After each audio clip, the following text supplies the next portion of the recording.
दिल्ली में जीत का जश्न, मिल्कीपुर में उड़ रहा गुलाल, गुजरात में दलित दूल्हा घोड़ी चढ़ा तो हो गया बवाल। दरोगा ने चलाई गाड़ी, विधायक ने साथ बैठकर बढ़ाई हिम्मत, सैकड़ों पुलिस वालों की मौजूदगी में चले पत्थर। तस्वीरें देखकर परेशान हुए चंद्रशेखर, कर दिया बड़ा ऐलान, 15 मार्च से करने जा रही है बड़ा काम।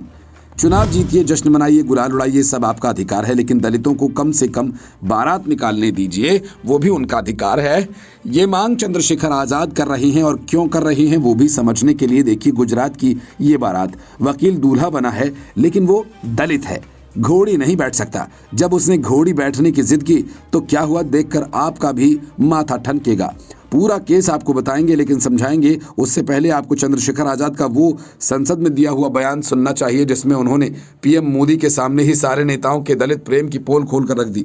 SC/ST एट्रोसिटी होती है सर, उसका बजट समय से नहीं मिलता, परिवारों को इसका सामना करना पड़ता है। और सर बजट का तो तभी फायदा होगा जब सुरक्षा होगी। NCRB का डाटा कहता है कि इतने एट्रोसिटी हो रही है। आप राजस्थान से, सर राजस्थान में बहुत हो रही है, लेकिन देश भर में हो रही है। इस पे सरकार को ध्यान देना चाहिए कि इनकी सुरक्षा हो। मेडिकल की पढ़ाई बहुत महंगी है सर, इस पे कोई विशेष काम नहीं हुआ है, क्योंकि गरीब बच्चे भी डॉक्टर बनना चाहते हैं। अब समझिए कि भारत का संविधान लेकर घोड़ी पर चढ़ा ये दलित दूल्हा क्यों इतनी पुलिस लेकर आया। दरअसल गुजरात के बनासकांठा जिले के पालनपुर तहसील के गडलवाड़ा गांव में गुरुवार को एक अनोखी शादी देखने को मिली। ये शादी आम शादियों से बिल्कुल अलग थी। दूल्हे मुकेश परेचा अपनी शादी में घुड़चढ़ी की रस्म करना चाहते थे, लेकिन इलाके के दबंगों ने दलितों की घुड़चढ़ी पर रोक लगा रखी थी। परेचा ने इस रस्म के लिए स्थानीय विधायक जिग्नेश मेवाणी और पुलिस से सुरक्षा की मांग की। उन्होंने 22 जनवरी को बनासकांठा जिले के पुलिस अधीक्षक को एक आवेदन दिया। आवेदन में परेचा ने बताया कि उनके गांव में दलित कभी घुड़चढ़ी या वर घोड़ा नहीं निकालते हैं। मैं पहला व्यक्ति हूं जो वर घोड़ा निकालूंगा, जिसमें किसी अनहोनी की पूरी संभावना है। आपसे निवेदन है कि हमें पुलिस सुरक्षा प्रदान की जाए। जिसके बाद पुलिस ने उनकी बारात की सुरक्षा के लिए 145 पुलिस कर्मचारियों की ड्यूटी लगाई। खुद जिग्नेश मेवाणी भी पुलिस अफसरों के साथ बारात में शामिल हुए। बनासकांठा जिला अदालत में वकालत करने वाले परेचा ने कहा कि पुलिस सुरक्षा के बीच उनकी बारात निकाली। जब वो घोड़े पर सवार थे तब कुछ नहीं हुआ, लेकिन वो घोड़े से उतरे और अपनी कार में बैठे तो किसी ने उनकी गाड़ी पर पत्थर फेंक दिया। फिर पुलिस इंस्पेक्टर KM वसावा ने खुद स्टीयरिंग थाम ली और उनके साथ कार में वडगाम के विधायक जिग्नेश मेवाणी भी मौजूद थे। तब जाकर दलित वकील की बारात निकल सकी। जो विधायक दूल्हे की कार में साथ बैठे थे वो चंद्रशेखर आजाद के दोस्त हैं और दोनों में खूब बनती है। लेकिन सवाल ये कि दलित को आज भी महज एक घोड़ी चढ़ने के लिए इतनी मुश्किल करनी पड़ती है, और दबंगों की हिम्मत देखिए, पुलिस के होते हुए भी पत्थर मार रहे हैं। ये कोई पहला मामला नहीं है और ना आखिरी। जरा देखिए कैसे दलित आज भी पीटे जा रहे हैं।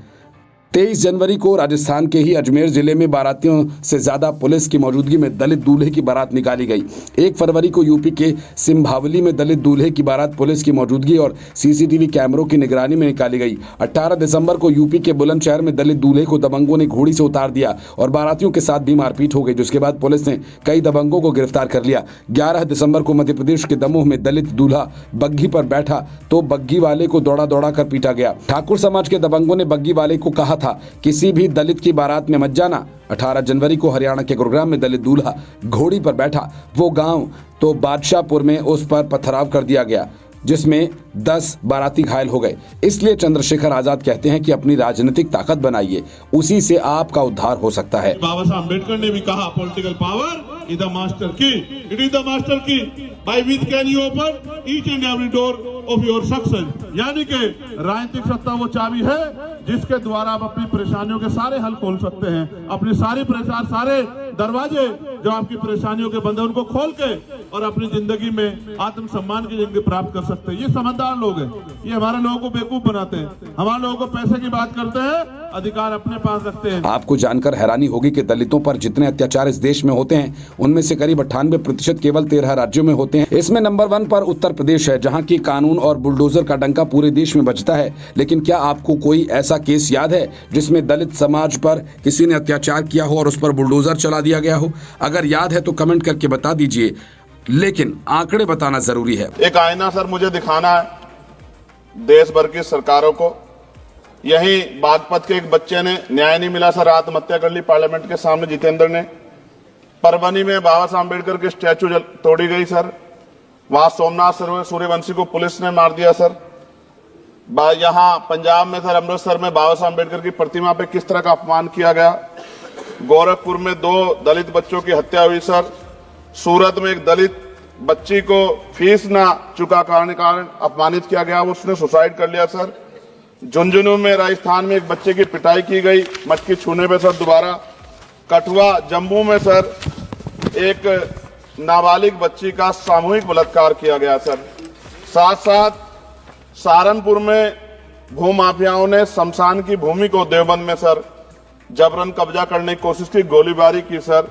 आजमगढ़ में सूरज की हत्या सर हो गई है और पुलिस बचाने काम करे अपराधियों को। भारत सरकार की रिपोर्ट कहती है कि सबसे ज्यादा देश में दलितों पर अत्याचार उत्तर प्रदेश में ही हो रहे हैं, क्योंकि देश में साल 2022 में दलितों के खिलाफ अत्याचार के कुल 51,656 मामले दर्ज किए गए थे, जिनमें करीब 24% यानी 12,287 अकेले यूपी से थे। दूसरे नंबर पर करीब 17% मामलों के साथ राजस्थान दूसरे नंबर पर था, जबकि तीसरे नंबर पर मध्य प्रदेश, जहां 15% मामले सामने आए।